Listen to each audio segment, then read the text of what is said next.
तो दोस्तों, अनुपमा सीरियल के आज के एपिसोड की शुरुआत होती है राही से, जो कि नहाकर अपने बाल सुखा रही होती है। तभी प्रेम पीछे से आता है और उसे प्यार से देखने लगता है। उसके चेहरे पर हल्की सी मुस्कान होती है, मानो वो इस खूबसूरत पल को हमेशा के लिए अपने दिल में बसा लेना चाहता हो।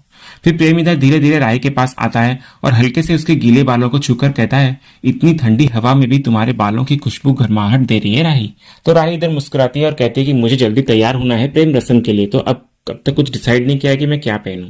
तभी वो अपने बैग में देखती है और हैरान रह जाती है, जहां वो देखती है कि अनुपमा ने हर साड़ी पर एक नोट लगाया होता है, जिसमें लिखा होता है कि कौन से दिन कौन सी साड़ी पहननी है। फिर राही ये देखकर बेहद खुश हो जाती है और कहती है, मम्मी कितनी केयरिंग है ना, उन्होंने पहले से ही सब कुछ सोच कर रखा था। फिर प्रेम भी इधर मुस्कुराता है और मजाकिया अंदाज में कहता है कि तो फिर साथ में तैयार हो जाते हैं ना, इससे वक्त भी बचेगा और मैं तुम्हें और करीब से देख भी पाऊंगा। तो राही इधर शर्मा जाती है और धीरे से हामी भरते हुए नजर आती है। दूसरे सीन में फिर हमें शाह हाउस दिखाया जाता है, जहां जबरदस्त हलचल मची हुई होती है। होली की तैयारियों के लिए सब अपने अपने काम में बिजी होते हैं। फिर लीला किंजल को होली की व्यवस्था करने को कहती है। तभी दरवाजे पर अनुपमा की एंट्री होती है, तो परी इधर से दौड़कर अनुपमा के पास आती है और बड़े ही मासूमियत से पूछती है कि अनुमा, जेल जाने का एक्सपीरियंस कैसा रहा।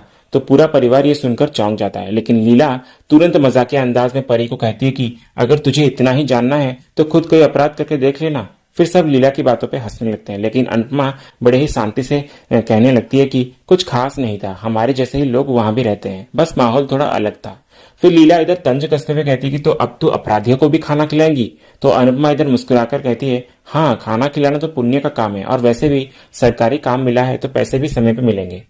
फिर लीला इधर थोड़ी सी गुस्सा हो जाती है और कहती है कि तोशु तो पहले से बिजी है, वहां खाना कौन पहुंचाएगा। तो अनुपमा इधर आत्मविश्वास से कहती है कि मैं खुद लेकर जाऊंगी। फिर लीला अनुपमा को राही और प्रेम के बारे में पूछती है कि क्या वे होलिका दहन के लिए आ रहे हैं। तो अनुपमा इधर से बोलती है कि उसने उन्हें बुलाया तो था, लेकिन अभी तक कोई जवाब नहीं आया है। फिर लीला चिंता जताते हुए कहती है कि तूने राही के कपड़े अच्छे से पैक तो किए थे ना।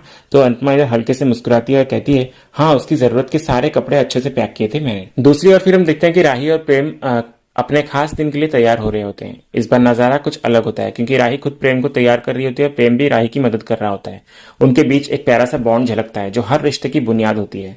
तभी राही अचानक प्रेम की ओर देखती है और हल्की सी मुस्कान के साथ कहती है, आज मेरी मांग सुनी नहीं रहनी चाहिए प्रेम। तो प्रेम इधर बिना एक पल गवाए सिंदूर की डिबिया उठाता है और बड़े प्यार से राही की मांग भर देता है। फिर दोनों मिरर में खुद को देखते हैं और मुस्कुराते हैं, और ये पल उनके लिए बेहद खास होता है। फिर राही अनुपमा से बात करने के लिए फोन उठाती है, लेकिन तभी मीता उसे आवाज देती है, तो राही का ध्यान भंग हो जाता है। दूसरी तरफ राही और प्रेम जब कोठारी परिवार के सामने पहुंचते हैं हॉल पर, तो माहौल पूरी तरह बदल जाता है। राही को हल्की सी घबराहट होती है कि परिवार कैसे रिएक्ट करेगा, लेकिन उसकी चिंता तब दूर हो जाती है जब परिवार उनका खुले दिल से स्वागत करता है। फिर इधर पराग और ख्याति राही को आशीर्वाद देते हैं और अनिल और मीता उनकी तारीफ करते हैं, जिससे राही के चेहरे पर सुकून झलकने लगता है। वो फिर झुककर सभी के पैर छूती है और आखिर में मोटीबा के पास आती है।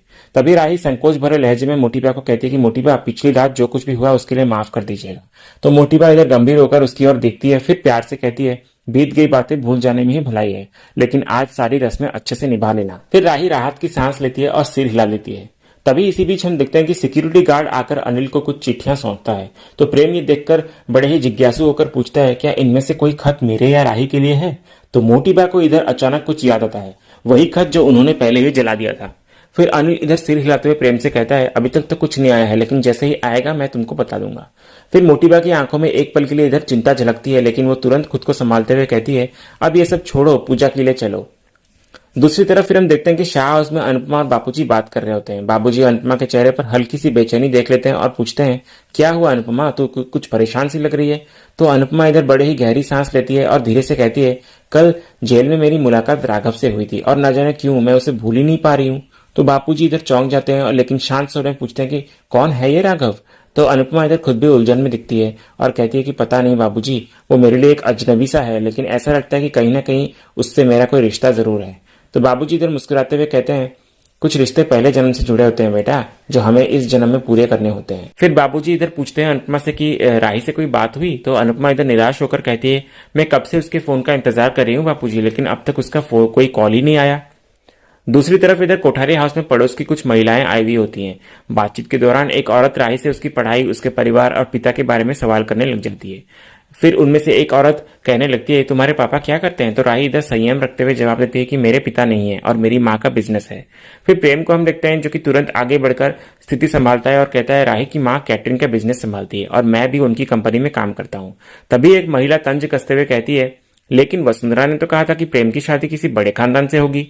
फिर पूरा हॉल एक पल के लिए शांत हो जाता है, लेकिन इससे पहले कि कोई और कुछ कहे, प्रेम इधर पूरे आत्मविश्वास के साथ कहता है, कोठारी खानदान के पास पैसों की कोई कमी नहीं है कि हमें पैसे देकर शादी करनी पड़े। और मोटी बा ने राही के गुण देखे हैं, पैसे नहीं। और वैसे भी आपके पति के बिजनेस में भी मिस्टर कोठारी ने ही पैसे लगाए थे ना, ये भूलने की जरूरत नहीं है आपको। तो इस बात पर महिला को कोई जवाब नहीं सूझता और वो चुप हो जाती है। फिर अनिल इसे देखता है और काफी खुश नजर आता है।